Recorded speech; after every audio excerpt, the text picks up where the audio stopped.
Hello students, video લેસનમાં આપ સૌનું સ્વાગત છે. વિદ્યાર્થી મિત્રો, આપણે અભ્યાસ કરી રહ્યા છીએ પ્રકરણ નંબર 1 વાસ્તવિક સંખ્યાઓ. આ પ્રકરણની પ્રથમ વિડીયોમાં આપણે યુક્લિડની ભાગવિધિ મુજબ ગુસા મેળવવા માટેની રીતનો અભ્યાસ કર્યો. આજે આપણે જે ટોપિકની ચર્ચા કરવા જઈ રહ્યા છીએ તેમાં અગાઉ શીખેલી ગુસા મેળવવા માટેની રીતનું પુનરાવર્તન પણ થઈ જશે. તો વિદ્યાર્થી મિત્રો, આજના વિડીયો લેશનના ટોપિક છે નંબર 1 બે સંખ્યાઓનો લસા સૂત્ર પરથી. આજે આપણે સંખ્યાઓના લસા મેળવવા માટેની રીતનો અભ્યાસ કરીશું. નંબર 2 અંકગણિતનો મૂળભૂત પ્રમેય અને નંબર 3 અવયવ વૃક્ષ. શરૂઆત કરીએ પહેલા ટોપિકથી, લસા લઘુત્તમ સામાન્ય અવયવી. તો વિદ્યાર્થી મિત્રો, સંખ્યાઓનો લસા કેવી રીતે મેળવવો એ રીતનો અભ્યાસ તમે અગાઉના ધોરણોમાં કરી ચૂક્યા છો. અગાઉના ધોરણોમાં શીખેલી લસા મેળવવા માટેની રીતનું પુનરાવર્તન થાય તે માટે તે રીતોનો ઉલ્લેખ વર્કશીટમાં કરેલ છે. આજે આપણે ધોરણ 10ના અભ્યાસક્રમ મુજબ સૂત્ર પરથી બે સંખ્યાઓનો લસા મેળવવા માટેનો અભ્યાસ કરીએ. તો વિદ્યાર્થી મિત્રો, બે ધન પૂર્ણાંકો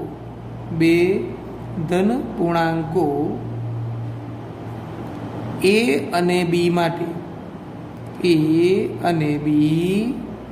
માટે ગુરુત્તમ સામાન્ય અવયવ ઓફ એ બી આપેલી બે સંખ્યાઓનો ગુસા અને એ જ બે સંખ્યાઓનો લસા બંનેનો ગુણાકાર. આપેલ બે સંખ્યાઓનો ગુસા અને લસાનો ગુણાકાર કેટલો થાય છે?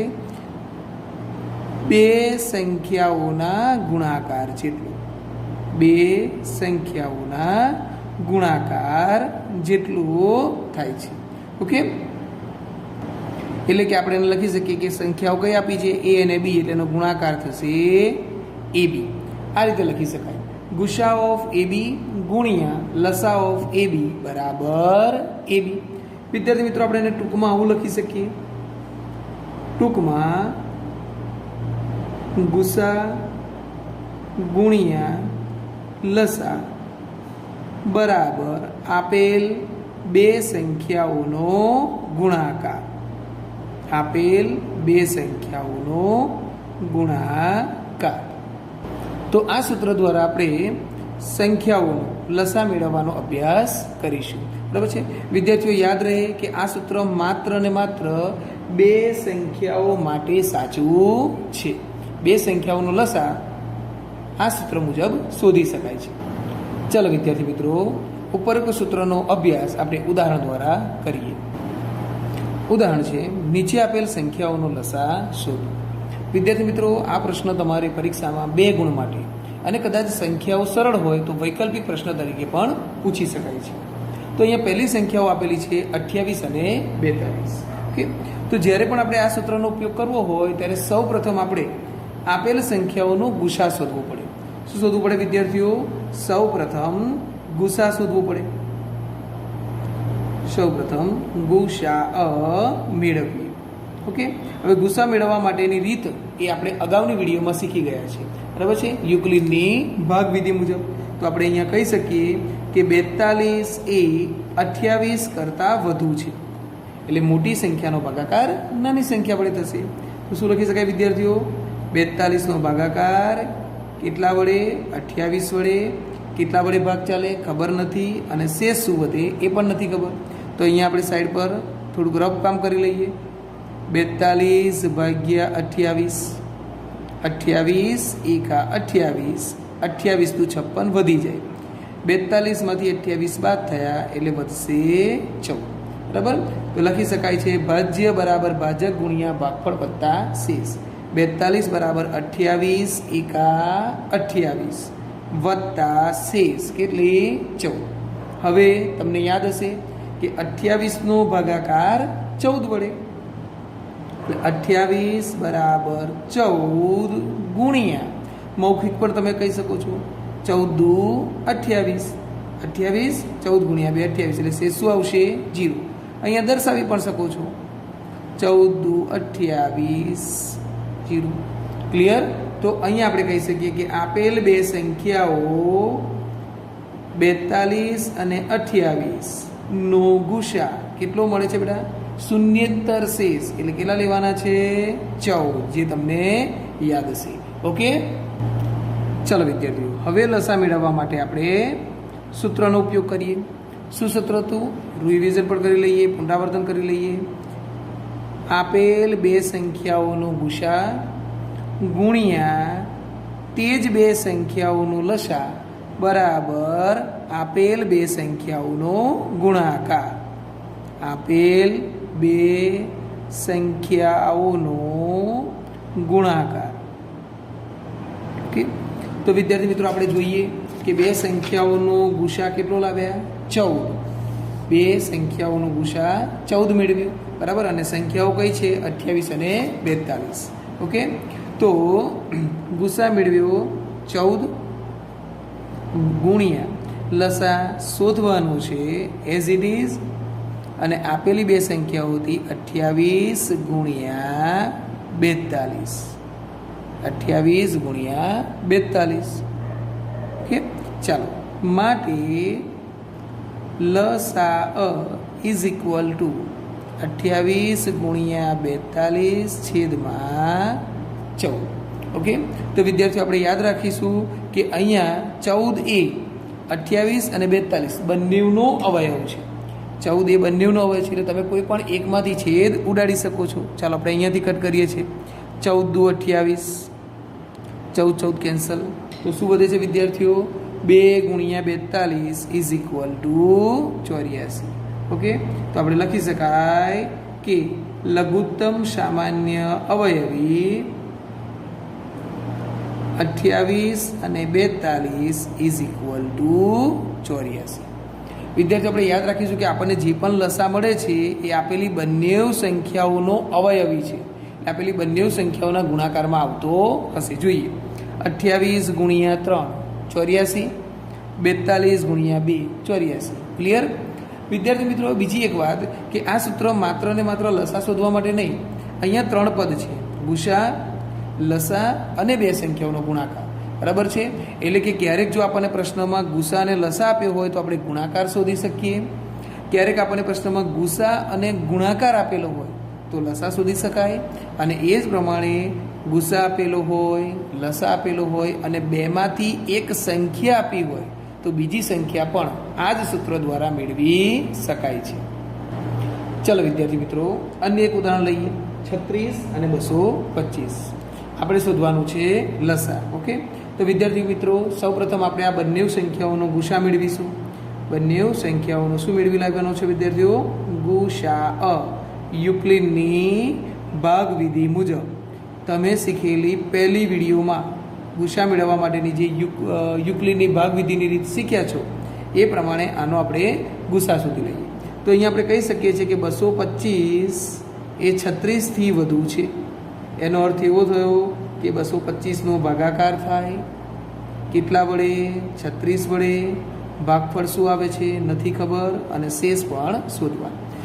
ભાગાકાર કરીએ, જે આપણે રફ કામ પણ કરી શકીએ અને તમે દાખલાની ગણતરીમાં દર્શાવો તો પણ ચાલે. 225 ભાગ્યા 36. પ્રથમ બે અંક 22 છે એટલે ભાગ નહીં ચાલે, 3 અંક લેવા પડશે. તો વિદ્યાર્થી મિત્રો, 36નો ઘડિયો સાઈડ ઉપર તમારે લખવો પડે. બરાબર છે? સાઈડ ઉપર લખવો પડે. તો અહીંયા કહી શકાય કે 36 એકા 36, 36 72, 36 તાલી 108, 36 144, 36 180 અને 36 ગુણ્યા 6 216. 225માંથી 216 બાદ કરે એટલે વધે છે 9. તો લખીએ અહીંયા 36 ગુણ્યા 6 વત્તા શેષ 9. હવે કોનો ભાગાકાર? 36નો. કેટલા વડે? 9 વડે. 9 ગુણ્યા 4, 9 ચોક 36. શું વધશે? શેષ 0. ઓકે, તો આગળ ભાગાકાર દર્શાવો ના દર્શાવો કશો વાંધો નહીં. બરાબર છે? 9 ચોક 36, 0. તો આપણે કહી શકીએ કે અહીંયા શૂન્યેતર શેષ શું છે? 9. શૂન્યેતર શેષ શું મળે છે? 9. એનો મતલબ કે ગુરુત્તમ સામાન્ય અવયવ 36 અને 225 ઇઝ ઇક્વલ ટુ 9. તો સૂત્રનો ઉપયોગ કરવા માટે સૌપ્રથમ તમારે ગુસા શોધવાનું છે. હવે આપણે સૂત્ર લખીએ. હવે ગુસા ગુણ્યા લસા બરાબર બે સંખ્યાઓનો ગુણાકાર. બે સંખ્યાઓનો ગુણાકાર. ચાલો વિદ્યાર્થી મિત્રો, બરાબર છે. તો ગુસા કેટલો મળે છે? 9. લસા મેળવવાનો છે અને આપેલી બે સંખ્યાઓ 225 અને 36 કે માટે લસા ઇઝ ઇક્વલ ટુ 225 ગુણ્યા 36. અહીંયા વિદ્યાર્થીઓ ગુણાકાર ના કરી નાખશો. 225 અને 36 ને એના એ જ રાખી મૂકજો. 9 ગુણાકારમાંથી ભાગાકાર. તો આગળ વાત કરીએ કે 9 એ 225 અને 36 બંનેનો અવયવ છે. એટલે કે 225માંથી પણ 9 છેદ ઉડશે અને 36માંથી પણ 9 છેદ ઉડશે. 4 ગુણ્યા 9, 9 9 કેન્સલ, બરાબર. માટે લસા ઇઝ ઇક્વલ ટુ 225 ગુણ્યા 4 બરાબર 900. આમ આપણે કહી શકીએ કે આપેલ બે સંખ્યાઓનો લઘુત્તમ સામાન્ય અવયવી 225 અને 36 નો લસા કેટલો મળે છે વિદ્યાર્થીઓ? 900 મળે છે. ચલો પછીનું ઉદાહરણ. તો વિદ્યાર્થીઓ પ્રશ્ન પૂછવાની રીત કંઈક આવી પણ હોઈ શકે. ગુસા ઓફ એ બી ગુણ્યા લસા ઓફ એ બી બરાબર એ બી નો ઉપયોગ કરી લસા 96 અને 404 મેળવ્યું. મતલબ કે આ બે સંખ્યાઓનો લસા મેળવવાનો છે, પરંતુ એ લસા મેળવવા માટે ઉપરોક્ત સૂત્રનો ઉપયોગ કરવો પડશે એવું પ્રશ્નની સૂચનામાં આપેલું છે. તો વિદ્યાર્થીઓ સૌપ્રથમ આપણે શું કરીશું? આપેલી બે સંખ્યાઓનો ગુસા મેળવી લઈએ. 96 404 એ 96 કરતાં અધિક છે. એનો મતલબ થાય કે 404નો ભાગાકાર કરવાનો. કેટલા વડે? 96 વડે, બરાબર. ચાલો 404 ભાગ્યા 96. ઓકે, તો જરૂરી છે વિદ્યાર્થીઓ કે તમે સાઈડ ઉપર ઘડીઓ લખી રાખો. 96 ગુણ્યા 1, 96 ગુણ્યા 2, 96 ગુણ્યા 3, 96 ગુણ્યા 4 ભાગ ચાલશે. ઓકે, અને જવાબ આપણે રહેશે, જવાબ આપણને મળશે 96 ગુણ્યા 4 384. 404માંથી 84 બાદ કરો એટલે વિદ્યાર્થી વધે 20. 404માંથી 384 બાદ કરીએ તો વિદ્યાર્થીઓ કેટલા વધે? 20 વધે. ઓકે, તો અહીંયા શું લખી શકાશે? 96 ભાગફળ 4 અને શેષ 20. ચાલો હવે કેટલાનો ભાગાકાર? 96. કેટલા વડે? 20 વડે. કે અહીંયા લખીએ 20 એકા 20, 20 × 40, 45 × 60, 20 ચોક 80. શું વધે છે? 16. 20 ચોક 80 વત્તા 16. હવે 20નો ભાગાકાર 16 વડે. 16 એકા 16, 16 વત્તા 4 20. અને ત્યારબાદ 16નો ભાગાકાર 4 વડે. 4 ગુણ્યા 4 16 વત્તા 0. તો આપણે ક્યાં સુધી સ્ટેપ લખવાના? છેલ્લે 0 ન આવે ત્યાં સુધી, બરાબર છે. આપણને શૂન્યેતર શેષ શું લખાશે? શૂન્ય સિવાયની શેષ 4 ગણાશે. આપણે કહી શકીએ કે આપેલી બે સંખ્યાઓનો ગુસા 404 અને 96નો ગુસા કેટલો મળે છે વિદ્યાર્થીઓ? 4. હવે આપણે પ્રશ્નમાં આપેલું છે એ પ્રમાણે સૂત્ર લખીએ. ગુસા ગુણ્યા લસા બરાબર બે સંખ્યાઓનો ગુણાકાર. બે સંખ્યાઓનો ગુણાકાર. ઓકે, ચાલો ગુસા કેટલો મેળવ્યો? 4. લસા શોધવાનો છે અને આપેલી બે સંખ્યાઓ 404 અને 96નો ગુણાકાર માટે લસા ઇઝ ઇક્વલ ટુ 404 ગુણ્યા 96 છેદમાં 4. ઓકે, ચાલો તો અહીંયા આપણે બંનેમાંથી કોઈ પણ એકમાં છેદ ઉડાડીશું. બંનેમાંથી છેદ ઉડશે. ચાલો અહીંયાથી કટ કરીએ છીએ વિદ્યાર્થીઓ કે 101 ગુણ્યા 4, તમે 96માંથી કટ કરો તો 24 ચોક 96 કટ કરી શકાય. માટે લઘુત્તમ સામાન્ય અવયવી 101 ગુણ્યા 96 કરીએ એટલે આપણને જવાબ મળે 96. તો વિદ્યાર્થી મિત્રો, ઉપરોક્ત સૂત્ર મુજબ લસા મેળવવા માટેની આ ખૂબ જ સરળ રીત છે. આની અંદર આપણને યુક્લિડની ભાગવિધિ મુજબ ગુસા મેળવવા માટેની રીતનું પણ પુનરાવર્તન થઈ જાય છે. ચાલો વિદ્યાર્થી મિત્રો, હવે આપણે બીજો ટોપિક લઈએ, અંકગણિતનો મૂળભૂત પ્રમેય. બરાબર છે? એની ચર્ચા કરીએ એ પહેલાં આપણે સમજી લઈએ કે પ્રાકૃતિક સંખ્યાઓને નીચે મુજબ 3 ભાગમાં વિભાજિત કરી શકાય છે. તો વિદ્યાર્થી મિત્રો, આ પ્રમાણે પ્રાકૃતિક સંખ્યાને 3 ભાગમાં વિભાજિત વર્ગીકરણ કરવામાં આવે છે. નંબર 1 અવિભાજ્ય સંખ્યા, નંબર 2 વિભાજ્ય અને નંબર 3 વિશિષ્ટ. 3 સંખ્યા વિશેનું જ્ઞાન તમે અગાઉના ધોરણોમાં મેળવેલ છે. એક ટૂંકું એનું પુનરાવર્તન કરાવી દઈએ. અવિભાજ્ય સંખ્યા કોને અવિભાજ્ય ગણીશું? બરાબર છે? માત્ર 2 જ અવયવ હોય, માત્ર 2 જ અવયવ. જે સંખ્યાને માત્ર 2 જ અવયવ હોય તેને આપણે શું કહીશું? અવિભાજ્ય. કયા 2 અવયવ? 1 અને સંખ્યા પોતે. બરાબર છે? આને આપણે અવિભાજ્ય સંખ્યાઓ ગણીશું. ઉદાહરણ તરીકે તમે કહી શકો, કયા કયા ઉદાહરણ લઈ શકાય? ઉદાહરણ તરીકે 2, 3, 5, 7 વગેરે. ક્લિયર? ચાલો, બીજો નંબર છે વિભાજ્ય સંખ્યાઓ. વિભાજ્ય સંખ્યાઓ તો જે સંખ્યાને 2 થી વધુ અવયવ હોય, 2 થી વધુ અવયવ હોય.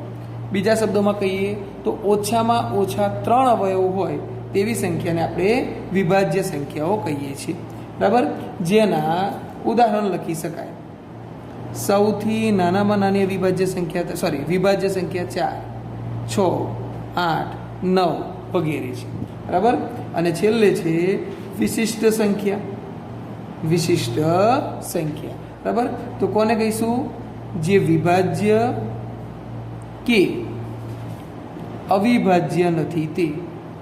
વિભાજ્ય કે અવિભાજ્ય નથી એને આપણે વિશિષ્ટ સંખ્યા કહીશું. બરાબર છે?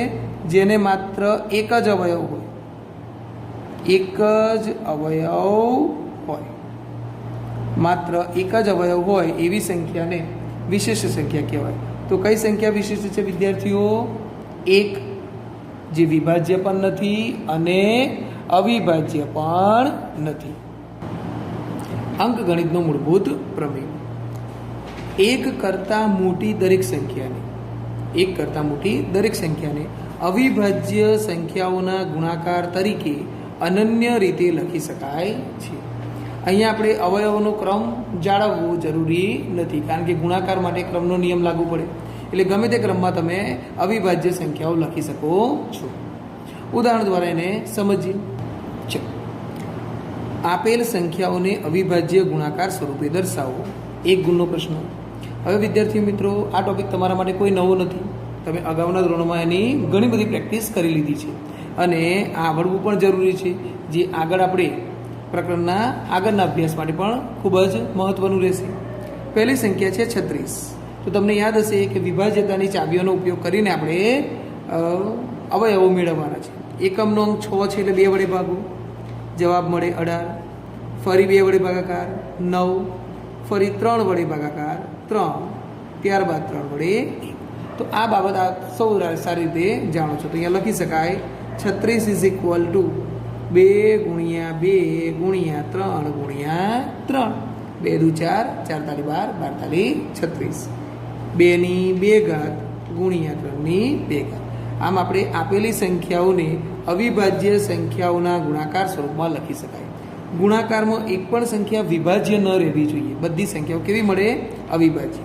ચાલો, બીજો નંબર 120. એકમનો અંક 0, 2 વડે 60, ફરી 2 વડે 30, ફરી 2 વડે 15, ત્યારબાદ 3 વડે 3, 5, 5 અને 1.